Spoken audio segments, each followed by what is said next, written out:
Hola, ¿cómo están? Lo primero saber si se escucha bien todo. En un momento se une a nosotros Carlos Jaico, candidato a la presidencia por Perú Moderno. Es la primera entrevista que voy a hacer un candidato político, así que espero que entiendan cualquier problema que tenga. Pero bueno, iremos ahí salvando los problemas que puedan darse. Esta es una entrevista basada en el respeto, obviamente. Voy a tomar en cuenta algunas preguntas que tengan ustedes que quieran hacer, pero lo que me interesa es conocer al candidato, conocer sus propuestas. También hablar un poco del pasado, pero no me quiero enfocar solamente en eso. He visto muchas entrevistas a candidatos que se enfocan mucho en temas de su pasado político. A mí me interesa saber también qué están pensando para el país a futuro, porque como muchos otros también quiero ver por quién voy a votar finalmente, ¿no? Así que nada, arrancamos en un ratito entonces, que ya se va a unir Carlos. ¿No? En eso estamos y es precisamente que les presentamos el Puente al Desarrollo como logo de nuestra campaña. Carlos, tú tienes un pasado político antes de Perú Moderno. Igual la gente me va a pedir que te pregunte esto. Hay dos temas que he visto leyendo un poco sobre ti. Uno es que fuiste parte de APP unos años. Sí, sí, sí. No, no, a ver, yo entré a APP porque iba a ser candidato por los peruanos en el exterior al Congreso. Dicho sea de paso, ese año se hizo la ley de representación de los peruanos del exterior y como yo era pues peruano del exterior también, me dieron la posibilidad de postular. Terminado digamos, esa postulación, ya en el año 2023 renuncié y pues desde ahí soy parte de Perú Moderno, ¿no? Ahora, Sí, fue un breve lapso de tiempo, el cual pues ya terminó. entre eso estuviste en el tema con siendo secretario general del despacho de Pedro Castillo. ¿Cómo así entraste ahí? ¿Quién te llamó? ¿Quién te invitó a ser parte de esto? Exactamente. Bueno, precisamente fue el llamado del propio Pedro Castillo, quien en la época, pues, asumió la presidencia con todos los problemas que tenía él encima, sobre todo temas de gestión. No tenía el personal profesional, competente, se podría decir de alto nivel, como para poder ejercer la función pública, ese alto nivel de la magistratura. Entonces es en esa circunstancia en que él me llama para apoyarlo en la Secretaría General. Ya me había llamado antes también para luego la segunda vuelta, pero ahí ya para una función, digamos, pública, ¿no? Un, un puesto que ocupé desde noviembre, el 23 de noviembre, hasta el 1 de febrero de 2022, en que salí, y ustedes conocen las circunstancias en las que salí, con mi carta de renuncia, en la cual pues denunciaba los malos manejos y todo este tipo de gestión un tanto aproximativa que tenía él con el gobierno. Lo cual al final, pues, el tiempo me dio la razón y por eso cayó ese fatídico 7 de diciembre de 2022. ¿Nunca fuiste miembro del partido de Castillo? ¿Nunca te tuviste que a ser miembro, digamos, del partido para este tema que ejerciste? No, no, Ya. no. Fue simplemente un cargo de confianza, como existen, para asumir de secretario general en el despacho presidencial, cosa que fue importante. Muchas veces, claro, la pregunta es ¿por qué con Castillo? Yo quiero decirles simplemente a todos mis compatriotas que yo soy un hombre de Estado. Y como tal, si la patria me llama, no Castillo, si la patria me llama, yo doy el paso hacia adelante y cumplo la labor que debo cumplir por el Perú y por todos los peruanos, porque cuando uno está en la función pública hay que saberlo y hay que tener bien claro, uno solamente le debe lealtad a la Constitución y al Estado de Derecho, nadie Claro. más, a ningún ser humano. Pe- Y es por eso precisamente por lo que renuncié, ¿no? Pero ahí Mi tengo una labor duda. es por el Perú, Ahí, no por alguien que esté precisamente en esas circunstancias tan nefastas. ahí tengo una duda, porque, claro, tú dices que igual, claro, es un llamado, digamos, para trabajar para el país, por la patria, pero ponte, ¿qué pasaría en caso hipotético? Te hubiera llamado, no sé, Keiko Fujimori, igual hubieras aceptado, o sea, si fuera una posición totalmente distinta a esa, No importa la ideología, no importa la posición del partido.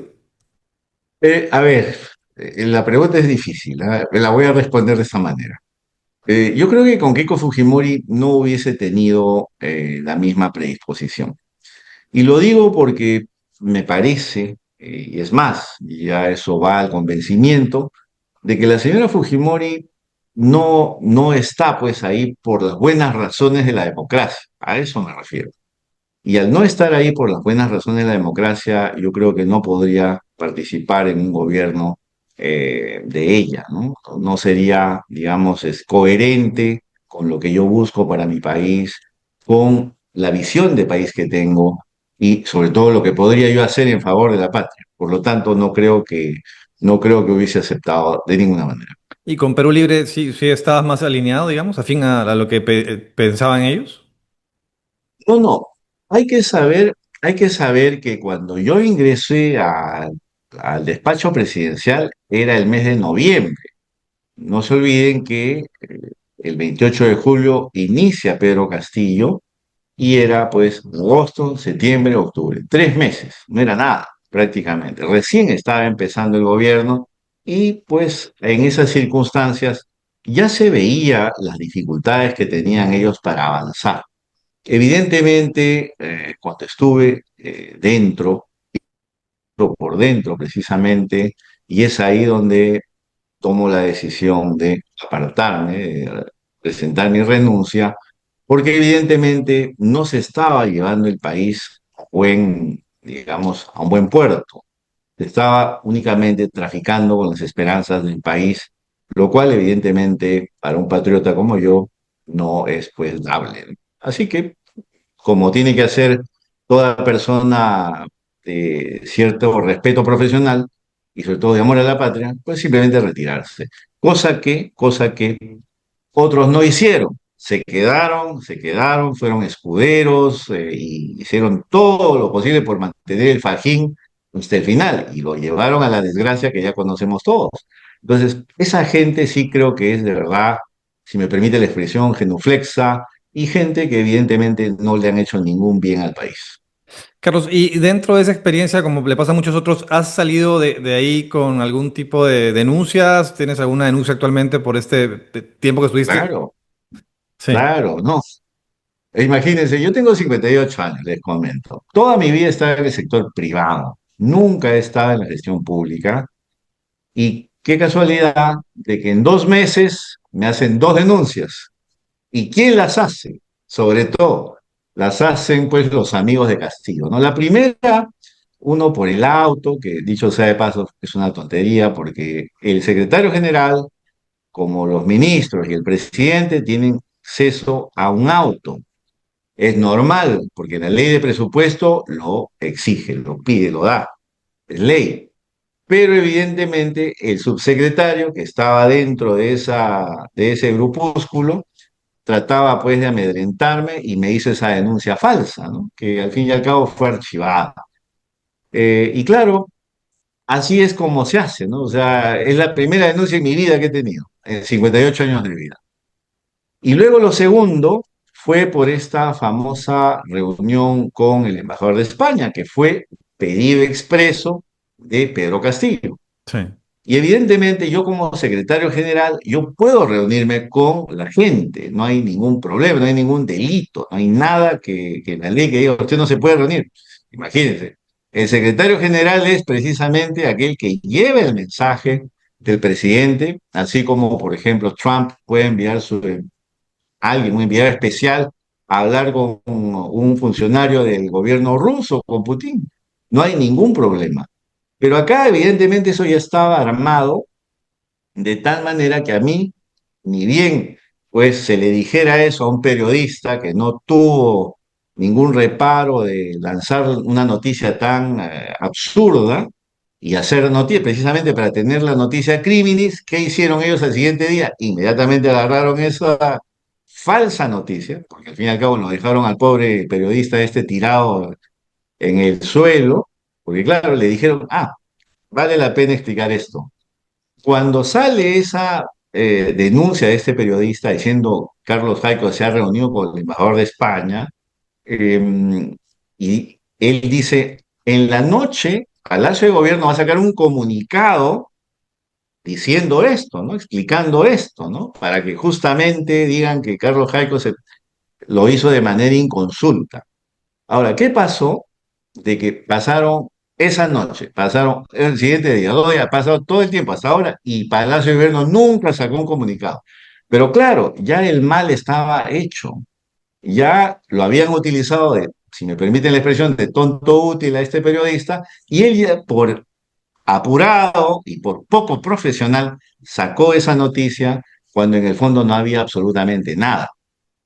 Y la prueba es que cuando esta gente, que dicho sea de paso, es Ronald Atencio, Raúl Noblecilla y Rodrigo Noblecilla, que son del grupo de defensores de Pedro Castillo, están ahora ahí, evidentemente cogieron esa noticia e inmediatamente hicieron la denuncia. Cuando les preguntaron en la fiscalía, bueno, usted ha hecho la denuncia y ahora díganos qué elementos tiene, ¿no? Para fundamentar lo que usted está denunciando, dijeron, pues no, no tengo nada, no tengo nada, absolutamente nada, pero ustedes deben investigar, pues. Por eso he hecho la denuncia, o sea, prácticamente es el perro que se muerde la cola. Y esa denuncia también fue archivada, ¿no? O sea, ya ambas, Evidentemente no hubo ah, mayor ambas están archivadas entonces. Sí, ambas están archivadas ya, porque evidentemente eso era un andamiaje de mentiras y denuncias únicamente para afectar mi reputación, con lo cual, pues, evidentemente no han logrado, ¿no? Ahora, luego de eso pasas a Perú Moderno. Y en el caso de Perú Moderno hay una duda ahí que tengo Sí, porque yo lo que he exacto. escuchado de Perú Moderno en los últimos tiempos básicamente era, primero escuchamos la idea de que se iba a postular Carlos Añaños, luego él se retira, Sí, luego escuchamos también de Carlos Anderson, si no estoy mal, también así se es, así retira, es. que en el caso de ahí creo que Anderson dijo que por un tema de transparencia. ¿Cómo así llegas tú a la cabeza de Perú Moderno? Porque entiendo que has sido con lista única, que has llegado al cargo de Sí, candidato. exactamente. Yo ya estaba afiliado al partido. Y claro, cuando Carlos Añaño se va, lo cual es lamentable, y dicho sea de paso, es un gran amigo, es un empresario exitoso, que de verdad es un orgullo para el país, se va, pues yo me quedo. Carlos Anderson continúa y también él dice que quiere ser precandidato a la presidencia. Yo le digo, pues con mucho gusto te apoyo. Hemos estado trabajando en plan de gobierno, lo cual fue, la cual fue una misión que nos dio Wilson Aragón, el ingeniero fundador de Perú Moderno. Y ya este año también Carlos Anderson, por razones que le son propias, decide renunciar. Yo la verdad no entendí mucho sus motivaciones, renunció y luego eso fue en agosto, si no me equivoco. Luego ya en octubre se abrieron las elecciones internas, ¿no? Supervisadas por OMPE. Y en estas elecciones internas, pues todos aquellos que querían participar se inscribieron. Nosotros participamos con la plancha en la cual está el ingeniero Miguel Almenara Guaita, Sí. la magíster Liz Quispe Santos. Los tres nos inscribimos, cumplimos con todos los requisitos y pasamos. El resto no cumplió con los requisitos, no pasó. Y eso fue exactamente lo que sucedió. Así es que por Ac- eso es que nosotros somos lista única al final. Actualmente, ¿quién preside el partido? Porque, claro, el partido era Es Mariela Aragón. Ismael Aarón. Ok, listo. Dime una cosa, Mariela ya yendo un Aragón, poco la más a hija temas, el de... plan de gobierno ya lo han presentado, porque yo, en la página web no está el plan de gobierno todavía. No, precisamente es por una cuestión de estrategia. Nosotros ya tenemos que presentarlo el 23 y ese plan de gobierno está siendo trabajado. Dicho sea de paso, ya está terminado, pero se va a presentar el 23. El que está a cargo y es jefe de plan de gobierno es el doctor Javier Caballero. Y él lo está haciendo de muy buena manera. Hemos aportado todos, evidentemente hay un ideario y en el cual pues están todos los lineamientos que tenemos nosotros pensados para el quinquenio, ¿no? De gobierno. Si es que eso está totalmente verificado, ha salido incluso en los diarios hace poco como el jefe de plan de gobierno, quien pues está obrando de la mejor manera para que el Perú tenga un documento el cual se pueda referir a nuestra propuesta. Carlos, antes de entrar a las preguntas que quería hacerte sobre ya el tema de las propuestas que tienen con el partido, dos preguntas puntuales que se me vienen a la cabeza. Tú tenías una relación, digamos, buena con Pedro Castillo, entiendo. O sea, en este caso no mala, si bien te fuiste rápidamente a los meses nada más, pero en caso de ganar, ¿tú indultarías a Castillo, por ejemplo? A ver, es una buena pregunta y quiero ser claro al respecto. Nosotros somos muy respetuosos de la separación de poderes y del trabajo del Poder Judicial. De ninguna manera yo voy a interferir con ese tipo de, digamos, indultos al señor Pedro Castillo si el Poder Judicial lo ha encontrado culpable de lo que se le reprocha.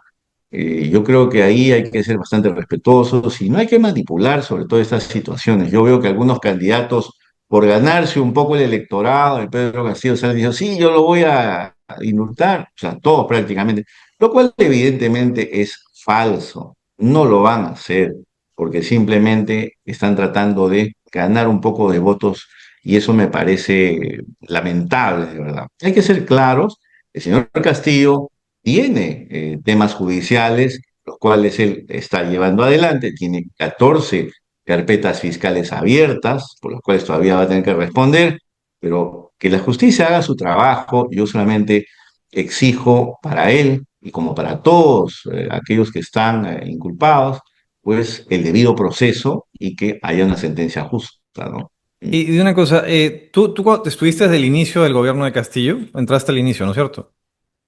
No, no, no, porque justamente yo fui candidato con APP al Peruanos en el Exterior. Entonces, recién a partir del 12 de abril o 11 de abril que fue, a partir de ahí sí, digamos, ya el señor Acuña tomó la dirección de Keiko Fujimori y yo de verdad no tomé posición. Luego ya el grupo de cajamarquinos me pidió que lo apoyara al señor Castillo, lo cual consideré que era necesario porque sobre todo era en ese momento pues una gran alternativa frente al peligro y que lo El sigue Fujimorismo. siendo de Keiko Fujimori, ¿no? Pero dentro de eso Como mi duda, millones de peruanos, dicho sea de paso. sí, mi duda ahí era porque, ¿qué pasó? O sea, ¿cuál fue tu papel de asesor en todo caso cuando él estuvo con el tema de Zarratea y cuando estaba cuando estaba haciendo reuniones fuera de Palacio, toda esta parte medio sombría que hay al inicio del gobierno de Castillo? ¿Qué hablabas con él sobre esos temas? Bueno, yo en esa época no era secretario general. Yo llegué solamente en noviembre. Y en noviembre, o sea, yo de eso Ok, no ok. puedo decir algo. O sea, yo estuve con él, digamos, hasta el 28 de julio del 2022, 21.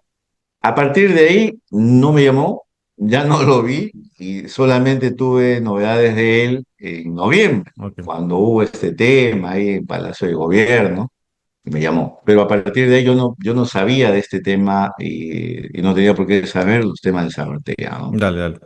Otra cosita que tenía, ya yendo un poco ya a las propuestas de Perú Moderno, ya hemos hablado de ti, de tu pasado en el tema político, todo eso me parece que está bastante claro. Eh, ¿Cuáles consideras que son los problemas estructurales que hay que resolver en el país en el mediano y corto plazo, Bien, ¿no? claro.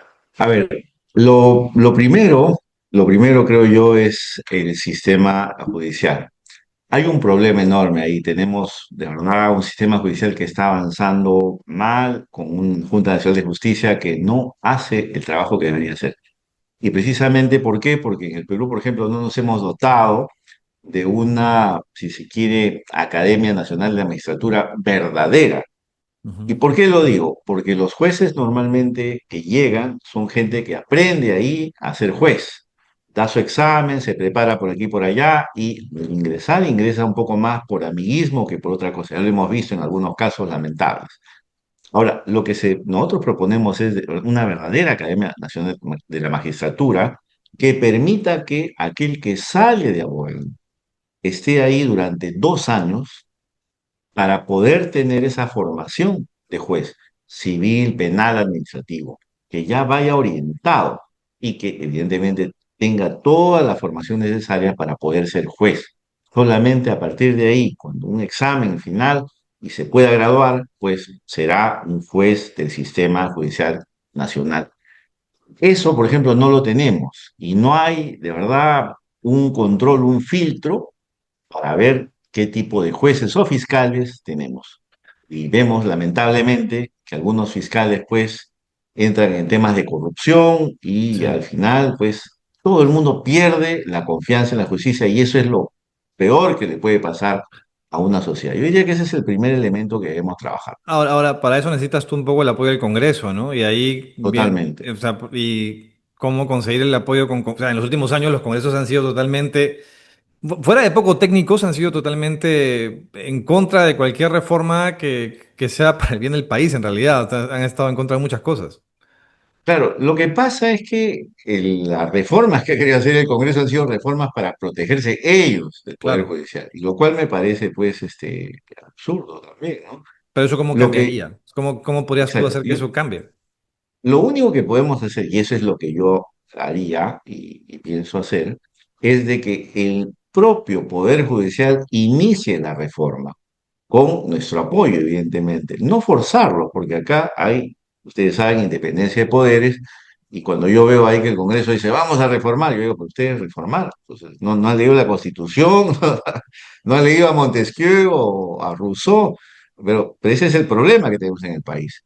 Entonces, mi planteamiento es de que el propio Poder Judicial haga esa reforma, pero, ojo, una reforma también requiere fondos. Yo debo decir esto con mucha claridad porque, mire usted, de los tres poderes del Estado, el Poder Ejecutivo se da su propio presupuesto, el Congreso se da su propio presupuesto, pero el Poder Judicial tiene que ir a mendigar presupuestos al Ejecutivo y luego al Congreso.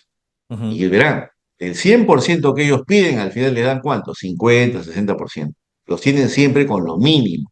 Creo que así no vamos a Entonces poder tú avanzar. propondrías ese cambio. Totalmente, totalmente. Se le tiene que dar todas las facilidades y las posibilidades al Poder Judicial de hacer su trabajo, porque precisamente uno de los grandes problemas en nuestro país es la impunidad. ¿Por qué la gente reincide? ¿Por qué la gente continúa en estos procesos largos, de verdad, que duran años y que al fin y al cabo no los ve siempre pululando en la gestión pública con la gran decepción que conocemos? Eso es lo que tiene que cambiar. Cero impunidad, pero eso necesita precisamente un Poder Judicial y un Ministerio Público a la altura de las circunstancias, ¿no? Entonces, eso es un primer cambio, que sería el tema, digamos, del poder judicial. ¿Qué otro Sí. tema estructural pensarías que habría que resolver A ver, en los 5 años, digamos, la ¿no? policía, la Policía Nacional del Perú Ujú, requiere un cambio total. El cambio que se hizo en el año 1988, por ejemplo, con Alan García, me parece que fue un cambio que no fue el más, digamos, feliz para nuestras fuerzas policiales. ¿Por qué? Porque al fin y al cabo los mezcló a todos. Teníamos la policía republicana, que cuidaba la las PIP, la instituciones públicas, las investigación, fronteras, y todo. la Guardia Civil, que era precisamente para el orden interno, y la Policía de Investigaciones. Ahora, Ujú. un elemento importante y un dato importante a retener. En la época, en 1988, habían 17.500 investigadores en todo el país para una población de 20 millones. ¿De acuerdo? Han pasado los años, estamos en 2025 y solamente tenemos 7.000 investigadores para una población de 35 millones. Eso quiere decir que evidentemente estamos pues en un desfase total. En ese tiempo hemos debido por lo menos triplicar el número de investigadores. No lo hemos hecho. Y ese es un grave problema. Por eso es que ahora el crimen organizado tiene pues toda esta posibilidad de asentarse en algunos lugares y de ahí ejercer toda su ola delictiva. Eso es lo primero que tenemos que cambiar.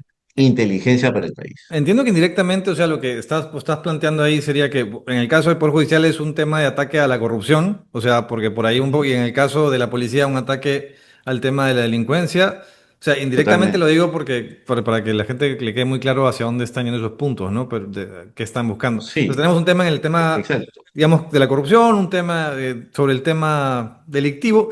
En el caso económico, por ejemplo, ¿qué haría falta cambiar? Mire, en primer lugar, en el tema económico, pienso que debemos ser muy, muy respetuosos de lo que es la disciplina fiscal. El Perú actualmente ya tiene precisamente problemas con estas nuevas leyes del Congreso, en las cuales nos están prácticamente grabando con 35.000 millones de soles anuales, o sea, y que vamos a tener que pagar. ¿Por qué? Porque están haciendo todo este tipo de leyes con costo. Ustedes saben que el congresista no tiene esa facultad, no Iniciativa de tiene esa gasto, posibilidad, claro. pero lo están haciendo apoyados por el Tribunal Constitucional, lo cual me parece que es un retroceso. O sea, estamos viviendo con más de lo que estamos produciendo. Entonces, me parece que esa disciplina fiscal hay que mantenerla de todas maneras. Y luego, a nivel de lo que es reactivación económica, nosotros planteamos que el Perú debe ser un poco más, si no es mejor, eh, digamos, un asociado estratégico con las empresas y los emprendimientos. En el Perú tenemos una alta tasa de informalidad, casi 80%. Sí. Y eso hace que por lo menos 99% de la PEA en ese sector sea informal, que no tenga, por ejemplo, acceso a una AFP, a una pensión. Entonces, estamos nosotros creando un problema a mediano plazo bastante fuerte. Por lo tanto, en el Perú necesitamos que el Estado sea un asociado estratégico de los emprendimientos. No podemos continuar en un país que quiere pues salir adelante con todo lo que es pues sanciones de las municipalidades, por ejemplo, de SUNAT, de SUNAFIL, Mm. de Indecopi, y a eso le sumamos ¿qué? La extorsión. Entonces, ¿cómo va a sobrevivir un empresario o un emprendedor? Una MIPE. Imposible. Por eso es que estamos creciendo a 2,5%, cuando el Perú normalmente debería crecer a 5, 6, No siete más, por claro. ciento. Pero ponte, y en ese caso, ¿cuál es Claro, el planteamiento que tienen contra la informalidad? ¿La tramitología? ¿Disminuir la tramitología o hay algo más de fondo que solamente un tema de trámites, como se ha venido haciendo, digamos, hasta ahora, ¿no? claro, la tramitología es un problema, ¿de acuerdo? Eso hay que reducirlo de verdad, de manera tajante.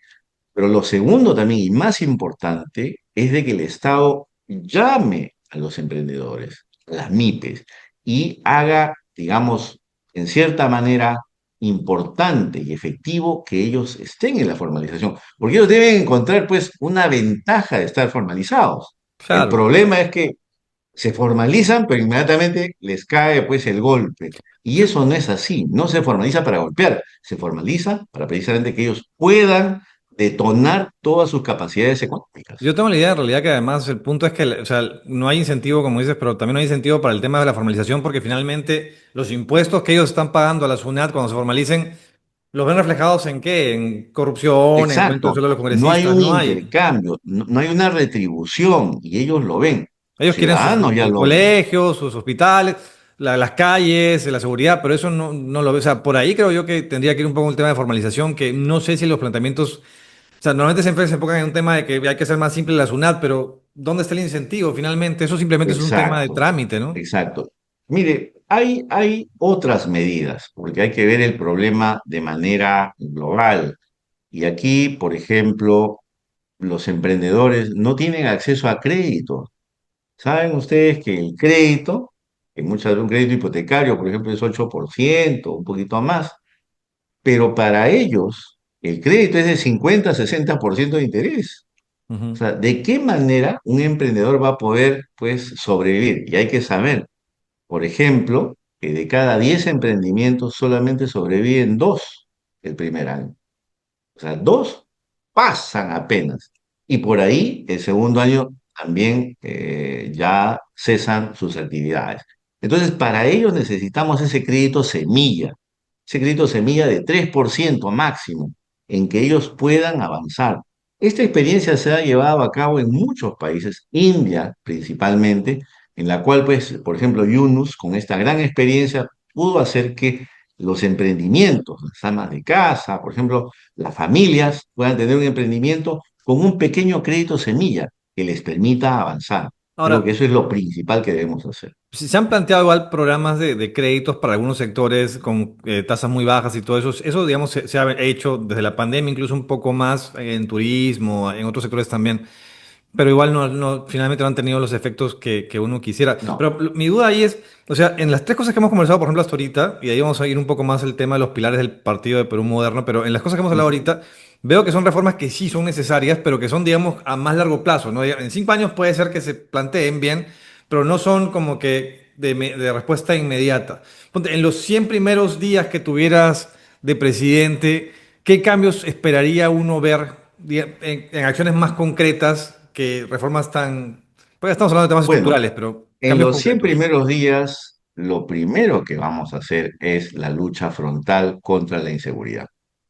Y lo digo porque hasta ahora se está dejando de lado ese tema y es importante. Se ha tomado muy de manera así superficial, pero es la base esencial del desarrollo económico. ¿Cómo no va a estar mal el sector si miren, con Dina Boluarte tenemos 7 ministros del Interior, con Castillo 8, 15 en 3 años y medio? O sea, es de verdad un problema enorme. Entonces, para mí lo principal es atacarnos a la criminalidad organizada desde el primer día. Yo creo que los 100 primeros días, como jefe supremo de las Fuerzas Armadas, tengo que sacar a todo el mundo a las calles en esto, en 100 días, con estados de emergencia y sobre todo con todo tipo de, digamos, posibilidades para la fiscalía y la policía para poder frenar ese tema. Pero precisamente el Estado tiene que estar presente, tiene que ocupar territorialmente el país. No lo está haciendo. Hemos abandonado grandes sectores de la población y ciudades prácticamente a la criminalidad organizada. Eso tiene que acabar. Y yo como jefe supremo de las Fuerzas Armadas tomaré las medidas necesarias convocando a todas nuestras Fuerzas Armadas, mar, cielo y tierra, para poder combatir efectivamente a Ahora, este, digamos, este gran mal del país. en el estado de emergencia no es un poco también eso, lo que en teoría se esté planteando. No, lo que pasa, y comprendo muy bien la reacción, lo que pasa es que cuando se hacen estados de emergencia sin ningún plan atrás, pues evidentemente eso no va a funcionar. Eso no va a funcionar. Tiene que ser algo muy inteligente, mucho mejor pensado, y para eso, por ejemplo, nosotros tenemos con nuestro equipo técnico al general César Gentile, quien es, pues, ustedes saben, el creador de los famosos grupos Terna, ¿no? Él forma parte de nuestro equipo técnico y con él, pues, normalmente estamos llevando adelante todos estos temas de seguridad ciudadana. Y hay acciones concretas, digamos, diferentes a las que se están haciendo en la actualidad, en el plan que van a presentar. Sí, sí, sí, sí, de todas maneras. Para nosotros es el punto esencial, lo principal. Desde el día uno tenemos que entrar con todo, porque precisamente ya la situación no va más. Extorsiones, sicariato, ¿y eso Ahora, por qué? Porque se ha dejado precisamente que esto avance, ¿no? Y hay ahora que cortar eso para definitivamente. lograr eso igual tienen que irse contra el Congreso un poco, ¿no? Porque hay muchas leyes que han dado ellos que están a favor de o amparando el tema de la delincuencia. ¿Qué leyes, por ejemplo, usted considera que se deberían de revocar? Tú, perdón, Carlos, que considera que se deberían revocar. Bueno, hay, por ejemplo, estas leyes que llaman procrimen, son 8, y las hemos analizado y de verdad que han sido un freno a lo que es la acción de la policía y la fiscalía. Yo podría decir, por ejemplo, en el sentido de que hay una ley particular, la cual pues limita los allanamientos, limita los allanamientos. Yo escucho decir que no, en caso de flagrancia se puede, sí pues en flagrancia, pero si no es flagrancia, ahí es donde evidentemente el agresor, el delincuente, tiene todas las de ganar frente a una policía y un fiscal, pues totalmente desarmados, porque la ley no les va a permitir de ejercer su trabajo y él sí va a tener todas las posibilidades de borrar pruebas, de escaparse y evidentemente de distorsionar toda Sí, la verdad judicial que se espera, lo hemos ¿no? visto en la semana Entonces, estas. Se ha fugado el gobernador del Callao, han habido varias fugas por ahí esta semana nada más que se están dando a favor de esas leyes, ¿no? pero, por ejemplo, mire, ese punto, José Carlos, yo creo que ahí también tenemos un planteamiento. La Contraloría, desde nuestro punto de vista y plan de gobierno, no está ejerciendo la labor que debería tener.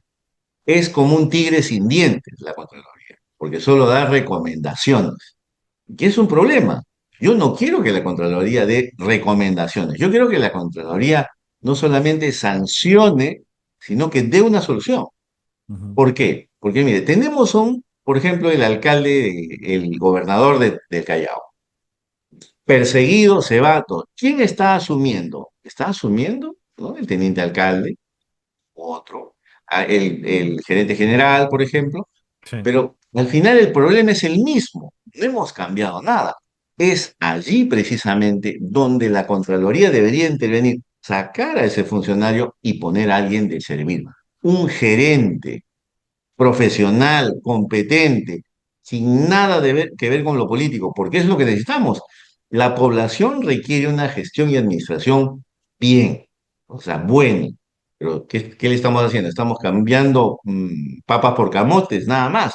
Y ese es el problema de la Contraloría. Debemos hacerlo no solamente en los gobiernos regionales, en los gobiernos ediles también.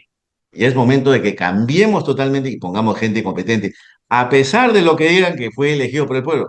Pero señores, el pueblo se equivoca y ya hemos visto cómo se han equivocado estos últimos 25 años. Carlos, pero digamos, dentro de este planteamiento tendrías que tener un apoyo en el Congreso. Y ahí mi otra ¿Mm? pregunta sería, la gente que está yendo al Congreso, bueno, por eso no, ahora son Parlamento y Senado, ¿verdad? La bicameralidad. Sí. La gente que estás llevando tú ahí en las listas, ¿vienen de algún partido? ¿Cuál es el pasado de ellos? ¿Qué tan alineados van a estar contigo? ¿Son invitados? ¿Qué tanto apoyo O tendrías por ahí?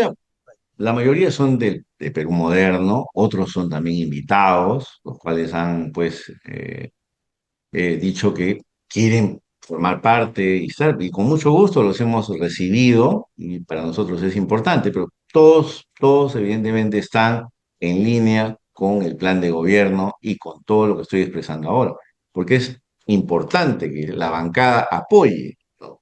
Y eso es importante y lo saben y en esa línea estamos trabajando también. Porque es un partido joven, digamos, en teoría, ¿no? Entonces, por eso Sí, la gente tendrá un pasado político igual en otros partidos también, ¿no? claro, claro, pero yo diría que no tan trajinados como en otros, la verdad. Yo siempre he dicho que quien llega a los 50 años y no ha estado en ningún partido es como, no sé, llegar a los 50 y no haber tenido una Claro, enamorada. que no le interesaba la Es política, bastante digamos. raro, ¿no? Es bastante raro, ¿no? Entonces, quien quiere hacer actividad política tiene que tener la valentía de inscribirse en un partido y avanzar. A Y ver, eso, evidentemente, es lo más democrático. hablando de partido, hay cuatro pilares en el Partido Perú Moderno según lo que señalan en la web del partido. La lucha contra la inseguridad con un Estado de Derecho sólido, el impulso a sectores productivos estratégicos para un progreso sostenible. Aquí, bueno, me gustaría ahí conversar quiénes son esos sectores estratégicos entiendo que minería, supongo, agro y por ahí alguno más. ¿Mm? Construir un ¿Mm? nuevo pacto político para la educación y la salud dentro de la democracia y mano firme para la lucha contra la corrupción. Esos son los cuatro pilares que hay fundamentales. ¿Sí? Exacto, exacto. A partir de ahí podemos, por ejemplo, explicar el tema de lo que son las actividades productivas. El Perú es un país agrominero, hay que aceptarlo. A eso le podemos sumar, por ejemplo, el turismo, que es la industria sin humo. Pero en el Perú no hemos visto las cosas así. Hay un cuarto elemento que también quiero decirlo, Mm. José Carlos. El Perú, o sea, hemos tenido una visión totalmente errónea y distorsionada de lo que es el desarrollo. Nunca vamos a lograr el desarrollo si es que dejamos olvidado a nuestra cordillera de los Andes. La cordillera de los Andes es como la columna vertebral en los seres humanos. Hemos fortalecido los brazos, las piernas, pero el espinazo no. Y ahí lo tenemos años, por no decir siglos, de retraso y de olvido con nuestros hermanos de la sierra peruana.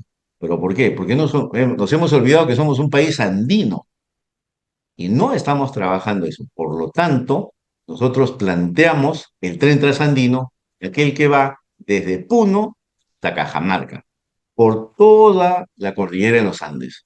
Ese es un proyecto fantástico, fenomenal, que nos va pues catapultar en este siglo XXI. Si no lo hacemos, seguiremos únicamente dando soluciones superficiales y sin ningún fondo. Para Mm. nosotros eso es importante y lo vamos a cumplir. Un tren, me dices, pero sabemos ahí que en el caso peruano un proyecto de ese tipo demora como 10 años, ¿no? Con el tema de la tramitología, con el tema... de todos los procesos que hay que hacer, más o menos es lo Exacto. que demora un proyecto grande de infraestructura en este país, ¿no? Sí, pero hay que hacerlo. El mejor momento para empezarlo es ahora. Y el Perú siempre ha quedado atrás, rezagado. Yo quiero nada más mencionar que, por ejemplo, países como Estados Unidos, como Europa, ¿a qué deben su grandeza? Al transporte, a la infraestructura, al sistema ferroviario. Vayan, por ejemplo, a España. España, desde los noventas Claro. en adelante, ha ampliado lo que es, pues, línea ferroviaria, enormemente. Suiza lo tiene ya desde hace 150 años y le sirve para precisamente llegar a los lugares más recónditos del país con todo el desarrollo que conocemos. Eso nosotros no lo hemos hecho, Yendo porque por esa hemos línea. olvidado precisamente que somos un país andino. Yendo por esa ¿Perdón? línea, entonces hablas de este tren, que es un proyecto importante. ¿Qué otro tipo de proyectos de este tipo tú crees que deberían hacerse en el país? ¿Tienen otra idea, otro proyecto también en mente? Quizá de los que ya están existentes en cartera que habría que, digamos, priorizar, no sé. ¿Qué otros Claro, proyectos ¿no? necesitamos? A ver, nosotros tenemos que detonar todo lo que son las actividades mineras. El Perú tiene una cartera de 60.000 millones de dólares en proyectos de inversión, pero no le hemos dado el interés necesario. Hay que saber que la exploración minera es una de las más largas y las más costosas. No es fácil en el Perú, pues, echar por ahí un poco de lampa y sacar algo. No, toma tiempo. Las Bambas, por ejemplo, empezó en 1905, ¿eh? Sí, sí, sí. 1905. Y miren ustedes cuando recién están sacando algo. Entonces, démosle la prioridad a lo que nos puede apoyar en el desarrollo del país. Estamos asfixiando una actividad que merecería ser una de las principales en nuestro país, evidentemente con el respeto al medio ambiente y a las otras actividades productivas, ¿Qué ¿no? opinas del proyecto Tía María, por ejemplo? Bueno, mire, yo creo que es un buen proyecto, sin embargo, tenemos que lograr esa interrelación entre la agricultura y la minería. No se trata acá de minería sí, agricultura no. No, eso no, porque también somos, como lo dije al inicio, somos un país agrominero y eso Ujú. hay que aceptarlo. Tenemos esa gran ventaja de haber nacido en una era geológica en la que el petróleo, el cobre, el litio, todo está saliendo. Si hubiésemos salido, si estaríamos hablando hace 1.000 años después, a lo mejor ya no habría nada, o 1.000 años antes tampoco, pero estamos en una era geológica en la que estamos siendo favorecidos. Por lo tanto, hay que ir en esa visión, explotarlos de la mejor manera y siempre, evidentemente, en el respeto de otras actividades productivas que tengamos. ¿Y qué piensas, hablando del tema minero, sobre el tema del reinfo, que justo hoy día acaban de ampliarlo por un año más, ¿no? Bueno, que de verdad lo van a poder ampliar indefinidamente si quieren, pero el problema va a seguir ahí. No han dado una solución. El reinfo, precisamente, es un paliativo que en el fondo está siendo mucho más duro que la propia enfermedad.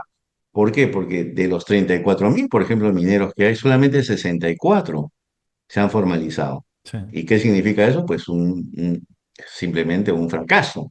Entonces, ¿por qué no cambiamos las cosas? ¿Por qué el Estado no se invierte un poco más en lo que es la formalización minera? ¿Por qué? Porque es un Estado ocioso que simplemente está mirando, esperando que los privados ahí o las comunidades empiecen con los conflictos que tenemos, dicho sea de paso, más de 250 conflictos medioambientales abiertos y que al final el Estado se contenta con recibir, pues, nada más los impuestos.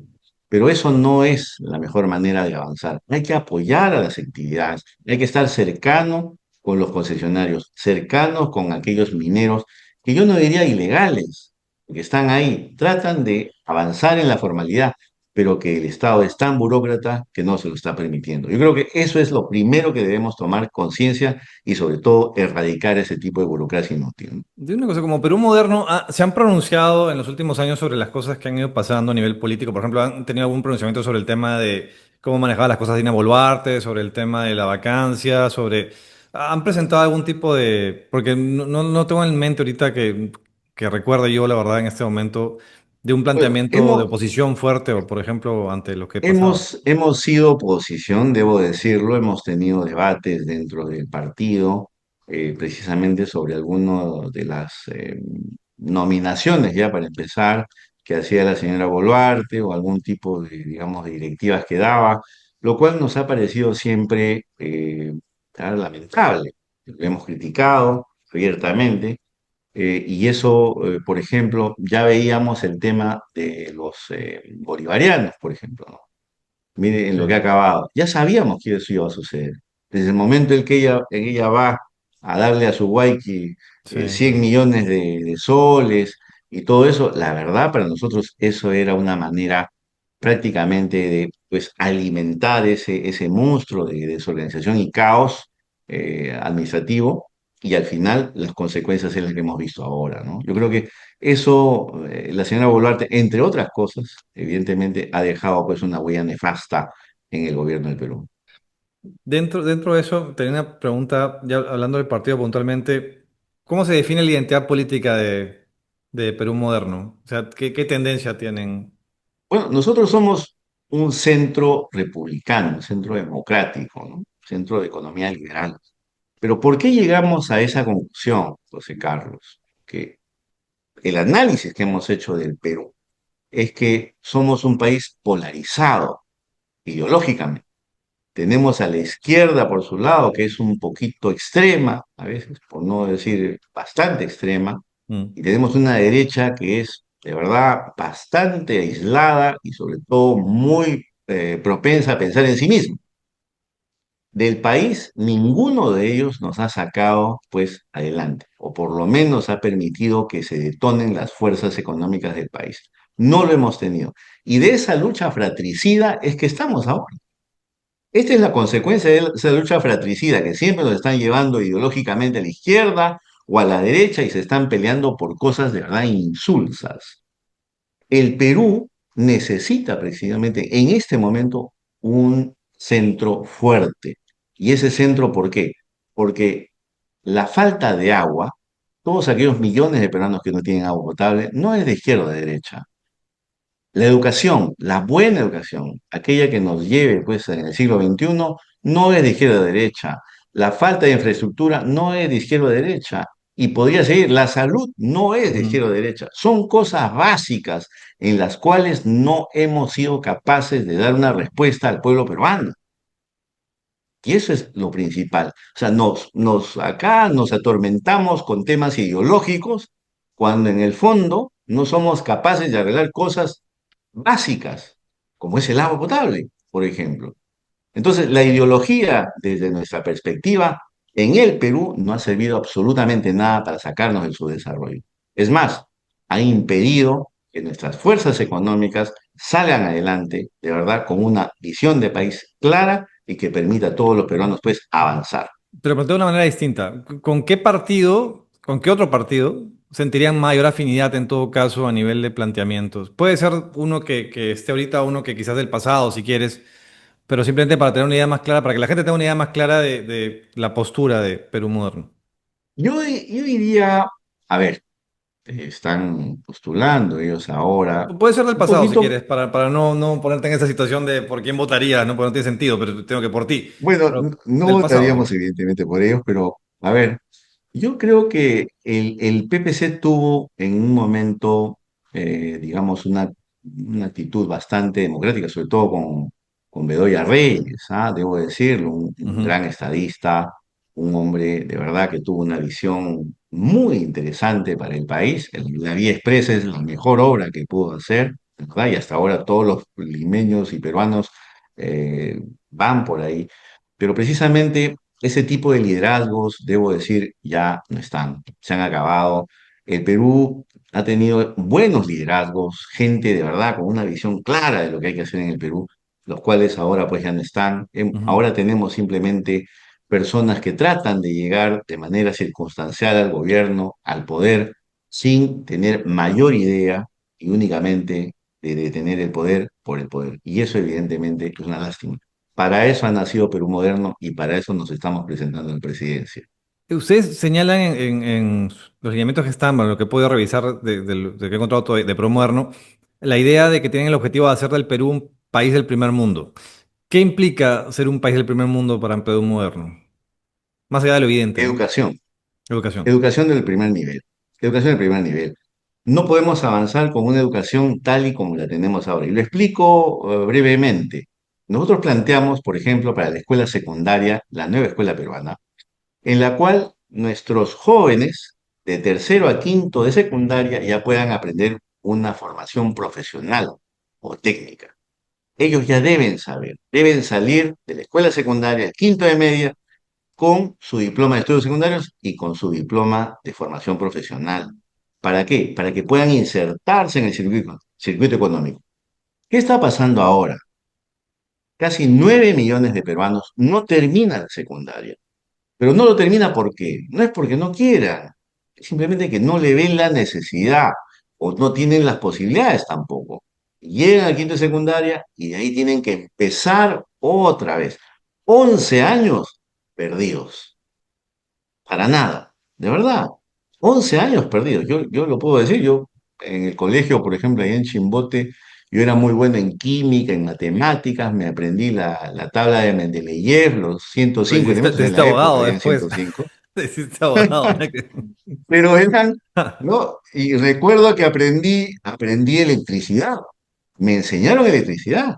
Ujú. Yo las conexiones en mi casa las hago con mucha solvencia, pero lo aprendí. Ya me hubiese gustado salir de ahí y, por ejemplo, aprender soldadura, diseño y otras tantas actividades que de verdad dan a los jóvenes la posibilidad de ya insertarse en el circuito económico. Eso de verdad es importante, porque si no, tenemos pues jóvenes que al final no encuentran su camino. Eso es lo principal. Y luego para los profesores, estamos planteando los centros regionales de pedagogía, que son precisamente cuando ellos acaban una formación universitaria, matemática, química, física, historia, geografía, filosofía, terminan, pueden ir a los centros regionales de pedagogía donde durante 2 años van a aprender, por un lado, la pedagogía, que es la manera de transmitir el conocimiento, y por otro lado, el curso que van a enseñar. A partir de ahí, ellos van a salir como maestros de la Escuela Nacional de Perú. Y eso con un salario, ojo, que hay que aumentarlo, porque nosotros estamos contra un básico de 3.500, debe ser 4.500. El profesor debe ser el mejor pagado en nuestro país. Y ahora vemos cómo, pues, muchos de ellos que terminan eh, con una pensión bastante ridícula, porque ellos Sí, no de tienen acuerdo. cédula viva, al fin y al cabo terminan mal. Entonces, hagamos las cosas bien, hagamos las cosas ya como se tiene que hacer si queremos ser un país del primer mundo. Ahora, yo recuerdo que hubo alguien que quiso hacer una reforma educativa, algo similar a lo que estás comentando, y se lo tumbaron, ¿no? Que fue Saavedra. En el caso de ponte, porque tuvieras que este planteamiento y el Congreso se te tira en contra, ¿qué harías? O sea, ¿cerrarías el Congreso? Hay armas constitucionales, ¿no? Hay medios constitucionales, los cuales debemos activar. En este caso, yo creo que también existe el consenso. Nosotros somos gente de consenso, por eso es que nuestro logo es el puente, ¿no? Nuestro símbolo es el puente al desarrollo, en el cual tendemos precisamente la comunicación, tendemos el acuerdo, el consenso, la negociación, porque al fin y al cabo, ¿qué nos une en la política? Nosotros, el desarrollo del país. A ellos también. Lo único que hay que sentarnos y conversar sobre estos temas. Yo creo que lo vamos a lograr eh, y sobre todo teniendo bien clara pues esa visión de país, ¿no? O sea, viendo lo que pasa actualmente con el Congreso y el Ejecutivo, suena un poco optimista, que no está mal, digo, pero suena optimista en base a lo que hemos visto en los últimos Lo años, ¿no? sé, Sí. lo sé, José Carlos, pero precisamente yo quiero decir algo. Estamos mal, ¿verdad? Y aquellos congresistas que están llegando deben tener conciencia o tomar conciencia de que el Perú está mal. Y es un país rico. Ya quisiera, no sé, Estados Unidos, Suiza, Francia, tener un 1% de lo que nosotros tenemos de riqueza, de verdad. Y les cuento una anécdota. Miren, ¿cómo será que no tienen, por ejemplo, eh, vestigios históricos, como nosotros tenemos Machu Picchu, Nazca, Chan Chan, que aquí en Verona, por ejemplo, en Verona, ustedes conocen Verona en Italia, está el tour Romeo y Julieta. El tour Romeo y Julieta, ustedes saben, Romeo y Julieta, escrita por William Shakespeare, Ujú. Sí, nunca claro. existió. Pues es una obra que él inventó porque él nunca salió de Inglaterra para ir a Verona. Ujú. Entonces, es una historia imaginaria, pero como él la ubicó en Verona, ¿qué han hecho los de Verona? Han tomado la obra y la han ambientado en Verona, evidentemente. Ahora, ¿quién paga eso, por ejemplo, al día para hacer un tour? Romeo y Julieta son 80 euros y la gente paga. Y Claro. van a ver ahí, por ejemplo, el balcón donde estaba Romeo, Julieta, y Qué decían que aquí se mentira. paraba Romeo, y así hacen actividades productivas de la nada. Nosotros lo tenemos y no lo estamos haciendo. Entonces, ese es el mensaje que doy al nuevo Congreso, de tomar conciencia de la riqueza que tenemos en el Perú y sobre todo actuar en consecuencia. De seguro que lo vamos a hacer bien. Carlos, un par de preguntas más para no robarte más tiempo. No, Dos cosas con mucho puntuales. gusto. ¿Qué papel jugaría el sector privado en un gobierno tuyo? Bastante grande, bastante grande. El sector privado es un bastión que debemos nosotros convocar. El sector privado no puede estar alejado de las actividades del Estado. Debe actuar, dicho sea de paso, de la mano con el sector público, porque precisamente ellos son los que van a recibir los apoyos necesarios para avanzar en sus emprendimientos. No, no podemos estar alejados. Yo, de verdad, muchas veces veo con cierta sorpresa cómo los gremios empresariales no se ocupan de la política, deberían ocuparse un poco más de la política. Ellos deberían estar trabajando siempre en actividades políticas, apoyando en la democracia en nuestro país y no solamente yendo a votar o faltando 3, 4 meses antes de las elecciones. Yo Mm. creo que eso es principal. Los países en el mundo que han avanzado lo han hecho a través de una alianza estratégica sector público, sector privado, porque a partir de ahí tienen ellos la fortaleza de avanzar, no solamente en el Perú, sobre todo cuando salen al mundo a ejercer pues ese tipo de actividades comerciales y económicas. Yo creo que ese es el punto principal para nosotros de convocar al sector privado para que trabaje de la mano en el desarrollo del país. ¿Qué harías tú con Petroperú? Miren, es un problema el Petroperú, de verdad, si me permiten la expresión, es un barril sin fondo, pero precisamente ¿por qué? Porque ha sido mal manejado. Siempre Petroperú ha sido la caja chica de los gobiernos de turno, y eso hay que decirlo claramente. La caja chica han puesto a sus amigos, han puesto a sus compadres, y tantas personas de verdad que han llegado únicamente para tener un estatus, pero en el fondo no han hecho nada por lo que es Petroperú. Petroperú, en mi entendimiento y sobre todo en mi visión, debe ser una empresa que debe también, en el cual debe participar capitales privados. De verdad, debemos hacer ingresar los capitales privados, no Mixto, solamente digamos. el Perú. Exactamente, y manteniendo siempre la visión. No hay que olvidar que Petroperú cumple un rol importante, por ejemplo, en lo que es la distribución del petróleo, gas y gasolina aquí en el país, a un precio razonable. Imagínense si otras empresas no surten, nosotros tenemos ahí precisamente quien lo haga. Por temas estratégicos se debe mantener, pero evidentemente yo cambiaría totalmente la gerencia porque, y sobre todo para darle una nueva orientación. Yo creo que Petroperú puede tener superávit, pero el problema es que está pésimamente gestionado y sobre todo por gente que como sabe que le va a pedir al Estado, pues simplemente no hace los esfuerzos de salir adelante. Ya se ha planteado algo parecido, pero finalmente no se terminó de hacer, ¿no? O sea, algún directorio de Petroperú ya planteó un tema de la gestión tercerizada y varias cosas que no, por un motivo u otro no se terminan haciendo, ¿no? Quizás cada una cosa Exacto. también es estar fuera de la cancha y otra cosa ya estar ahí en la presidencia y ver realmente qué se puede o no se puede hacer, ¿no? Pero es un tema Nosotros lo complejo. vamos a hacer, eso lo vamos a hacer. Petroperú tiene que ser una empresa con superávit. No podemos estar cada año dándole 1.500 millones, 1.500 millones. Eso no tiene sentido. No sé, sí. Si se hace una empresa, tiene que funcionar, por más que sea del Estado. Y dicho sea de paso, es un gran error pensar que el Estado es mal administrador. No, el Estado no lo es la gente que está ahí, que es pésima administradora, que es otra cosa. Vayan a ver las empresas chinas, por ejemplo, funcionan bien, ¿no es verdad? Ya, pues, entonces, hay la prueba. Vayan a Suiza, por ejemplo. En Suiza hay actividades donde el Estado se ocupa por ejemplo, de transporte y otro tipo de actividades en las que las hacen muy bien y mejor que el privado. Acá en el Perú nos hemos acostumbrado simplemente a ver pues las actividades del Estado como pues beneficiarias para algunos cuantos. Y eso tiene que cambiar. Carlos, te propongo pedirte unas pocas ideas sobre algunos nombres conocidos, a ver que igual para nosotros un poquito de idea para dónde van también tus planteamientos. Lo que tú quieras Mucho comentar, ¿no? gusto. Pero ponte, Dina Boluarte. ¿Qué opinas de Dina Boluarte? Corto nada más. Si quieres una palabra, pero igual es para nosotros una idea. Mediocridad.